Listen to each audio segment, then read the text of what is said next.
Bonjour à tous et bienvenue pour ce nouvel épisode de Over the Results consacré à Night of Champions 2012. Voilà, ce pay-per-view est ultra décevant, je vais pas vous le cacher, et je vous rappelle que jusqu'à ce jour, seuls 2 pay-per-view n'ont pas réussi à atteindre la note de minimum 6 sur 10, donc au total, que sont Night of Champions 2007 qui avait eu la note de 6,61 je crois, et Over the Limit 2011 qui a atteint la note de 6,87. Est-ce que ce pay-per-view là sera le 3e à ne pas atteindre les 6 sur 10?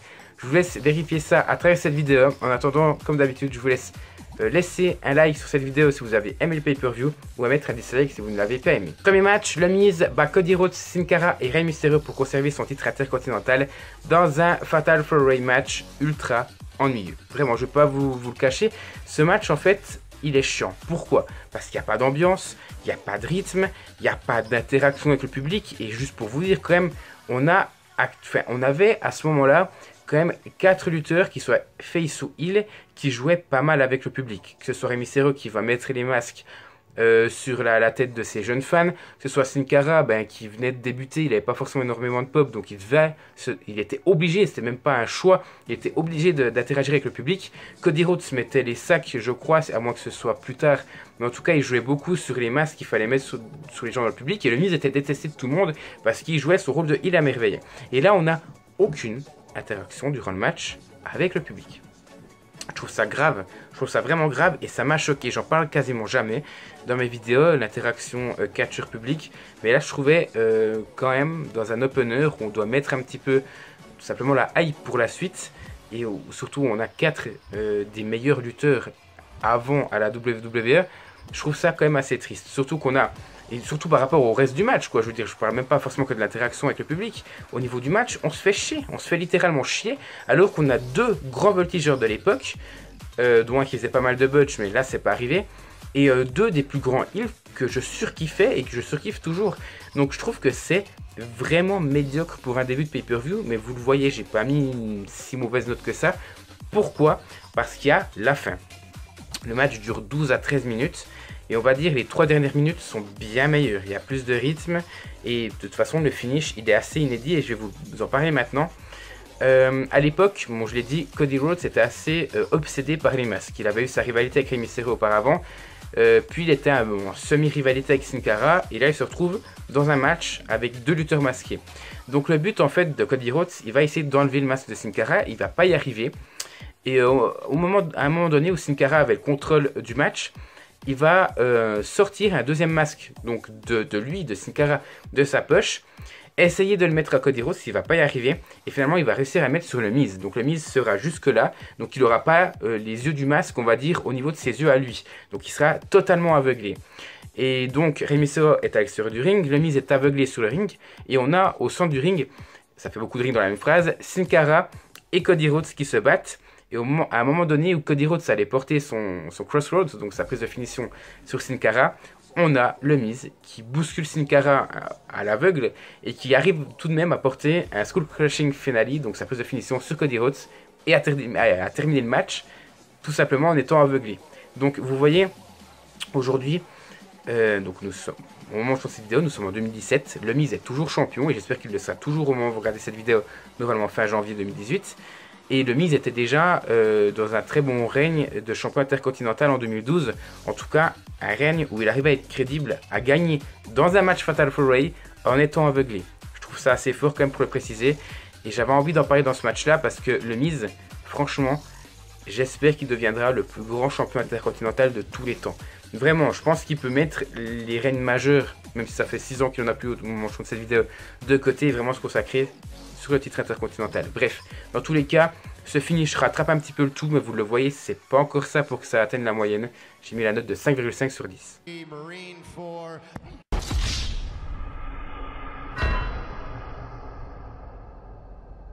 Deuxième match, Team Elno bat Airboom pour devenir les nouveaux champions par équipe dans un match vraiment ultra bizarre où les anciens champions, donc R-Truth et Kofi Kingston, sont clairement dans l'ombre de la popularité des nouveaux champions, donc de Daniel Bryan et de Kane.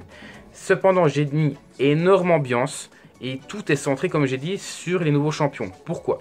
Et à quel moment? Les prises sont très clairement en faveur de Kane et Bryan qui dominent totalement le match. On a le storytelling qui ressort totalement, parce qu'à l'époque, je vous rappelle que Kane et Daniel Bryan étaient dans une sorte de storyline où ils devaient gérer, ils étaient dans un centre de gestion de leur colère, donc les deux devaient bien s'entendre en équipe, parce que je vous rappelle qu'au pay-per-view précédent, Daniel Bryan et Kane s'étaient affrontés à SummerSlam et avaient vu la victoire de Daniel Bryan. Et là, vraiment, le but, c'est de les mettre en équipe. C'était un choix de la General Manager de Raw de l'époque, AJ Lee, en collaboration avec le Dr Shelby, donc qui était le docteur qui suivait justement Daniel Bryan et Kane. Et donc les deux ont énormément de peine à contrôler leur colère et à se mettre d'accord. Et c'est ça en fait qu'on va voir à travers tout ce match. Les deux vont se pousser, les deux vont se prendre dans les bras alors qu'ils l'avaient, je crois, fait qu'une seule fois auparavant. Vraiment, tout est centré sur Kane et Daniel Bryan.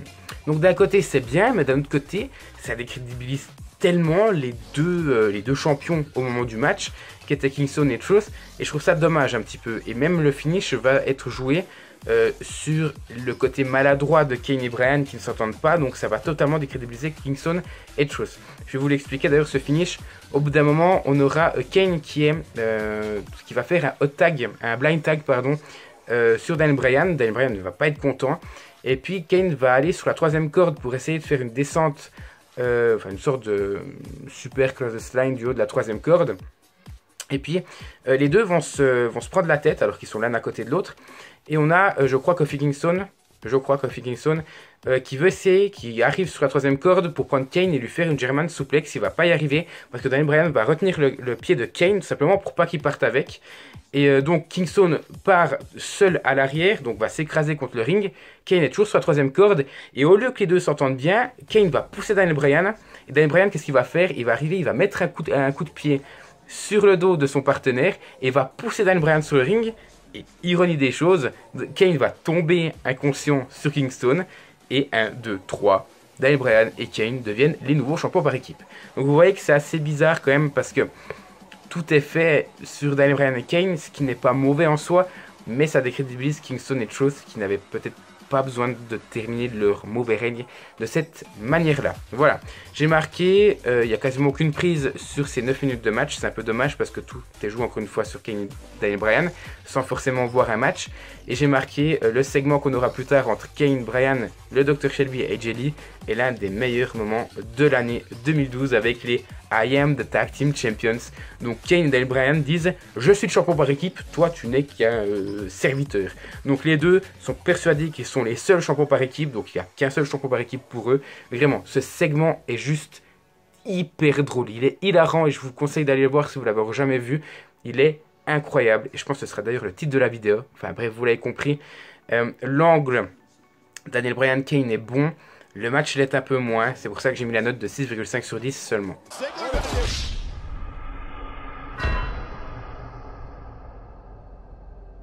Troisième match, Cesaro bat Zack Ryder pour conserver son titre des États-Unis dans un match horrible de 6 minutes. Je veux dire, à part l'ambiance due à la popularité de Zack Ryder et de ses émissions sur sa chaîne YouTube, ben il n'y a rien. Il n'y a absolument rien. On a 2 uppercuts de Cesaro qui sont juste impressionnants encore aujourd'hui. Une intervention de Aksana, donc qui accompagnait Cesaro tout simplement pour le sauver d'un broski boot de Zack Ryder. Et le reste est totalement oubliable. Vous avez compris, j'ai détesté ce match-là. Pour moi, c'est 6 minutes de trop. J'ai mis la note de 4 sur 10. Oh my God. Quatrième match, Randy Orton bat Dolph Ziggler dans un match vraiment solide après ce qu'on vient de voir. Franchement, ça fait très plaisir.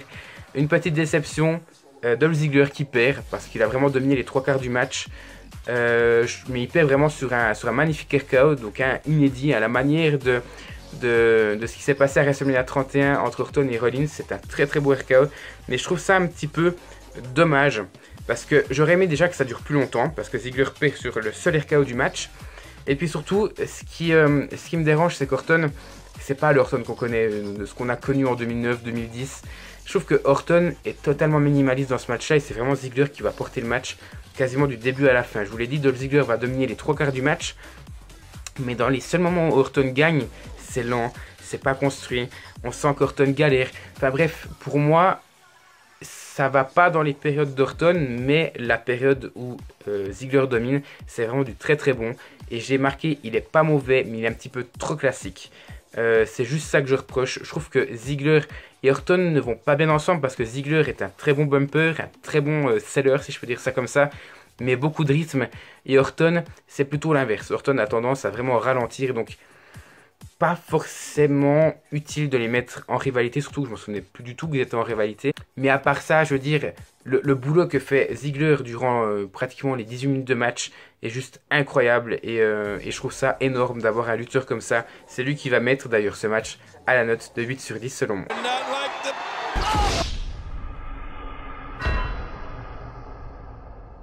Cinquième match, Eve bat Layla pour devenir la nouvelle championne des divas dans un match beaucoup trop mauvais, même pour un Raw, je pense. Oubliable, j'ai marqué décevant. J'ai même pas envie d'en parler plus. Juste dire qu'à la base, le match devait être Layla, la championne, contre Kaitlyn. Kaitlyn a été attaquée en backstage. On ne savait pas par qui. Finalement, si mes souvenirs sont bons, on apprendra que c'est Aksana qui l'avait attaquée sous les ordres de Eve Torres, qui aura donc pu prendre la place de Kaitlyn et gagner le match. Bref, c'est pas forcément ce qu'il y a de mieux. Normalement, dans 2 semaines, je vous ferai l'analyse de Hell in a Cell 2012 où Eve Torres, Layla et Kaitlyn s'affronteront dans un match triple menace. En attendant, ce match-là était ultra mauvais. C'est le plus mauvais de la soirée. J'ai mis la note de 2,5 sur 10.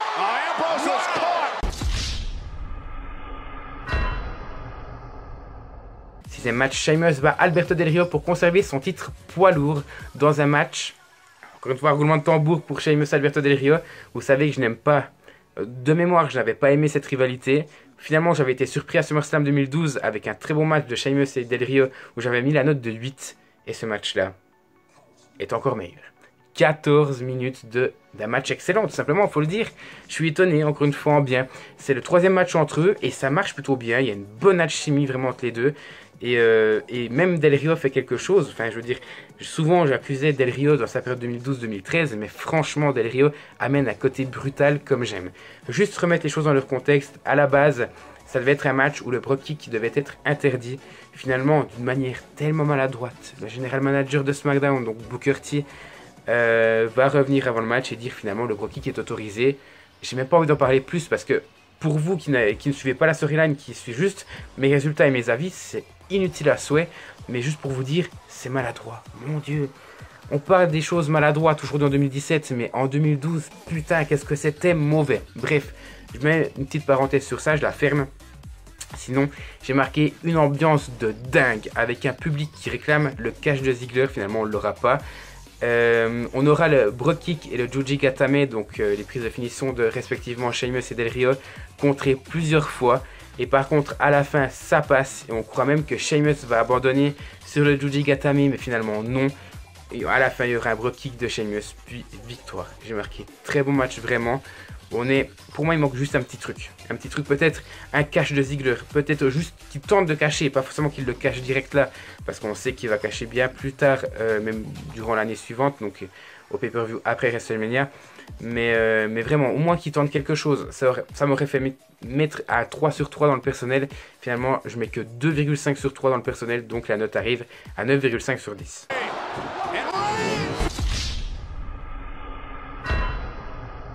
Et enfin, le main event, pas de vainqueur entre CM Punk et John Cena, après que les deux hommes aient les épaules rivées au sol, après une souplex de Cena sur Punk depuis la 3e corde.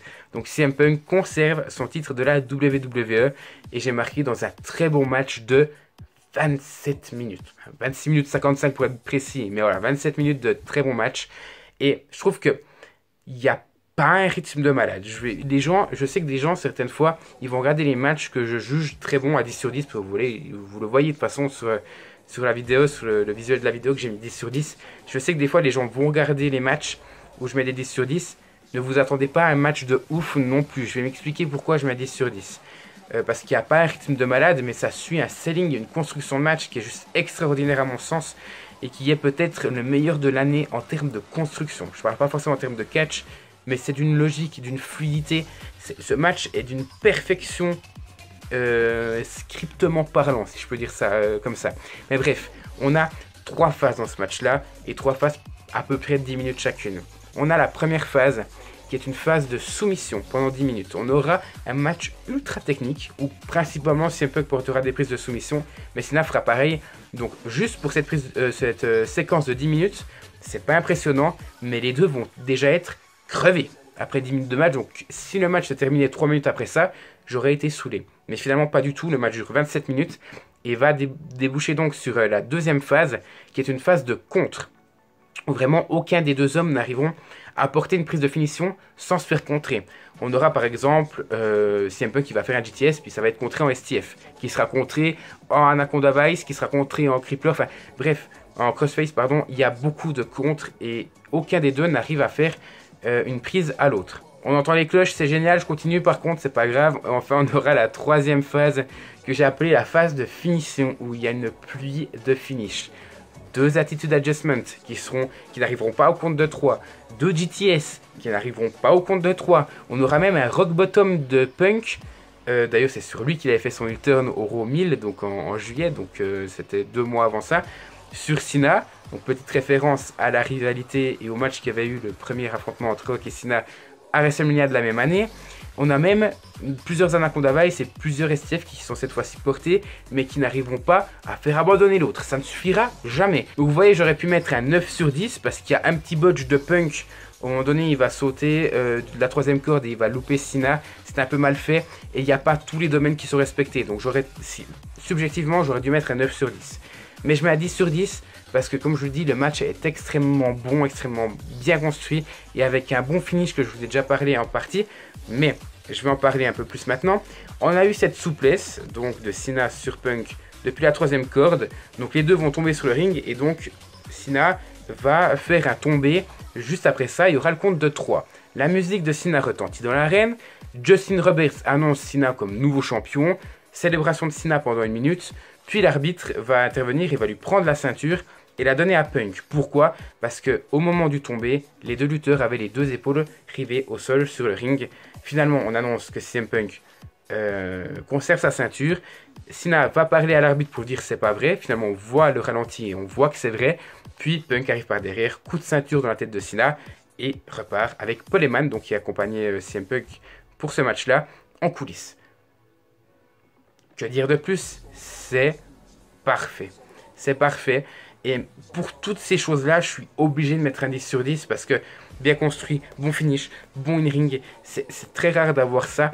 Même s'il y a 2-3 petits défauts, je mets un 10 sur 10 qui est à moitié subjectif et à moitié objectif.